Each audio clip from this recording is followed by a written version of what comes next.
నీళ్ళు పోసుకొని మగవాళ్ళ చేతి పైన ఆడవాళ్ళ చేతి కింద అక్షంతలు కలిపినారు. మేము చేసే మండపం చేసే పూజలో అగరబత్తులు మండపంలో ఉంచుతారు. మనం బయట పెట్టాలి. ఎందుకంటే గణపతి నవగ్రహాలు అష్టరూపాలు కాదు కనుక మనం చేసే పసుపుతో పూజ చేయాలి, అక్షతో పూజ చేయాలి, గోల్డ్తో కాదు. అగరబత్తుల పూజ ఆ నవగ్రహాల మీద అనుమతిపడుతుంటాయి. మండపం బయట పెట్టాలి అగరబత్తులు అని కూడా. మనం చేసే పూజ పసుపు శుభంగా కనుక పసుపు ఒక శుభకార్యం కనుక ఆ పసుపు పూజ ఆ అగరబత్తి పూజతో కాదు చేసే పూజ జాగ్రత్తగా చేయండి. మీరు కలశంలో అంటే నీళ్ళ కలశం లేదా నీళ్ళ కలశం గంధం బట్టి కుంకుమ పెట్టండి.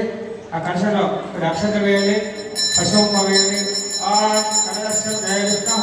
కంటే సమాధ మూలే తత్వ మధ్య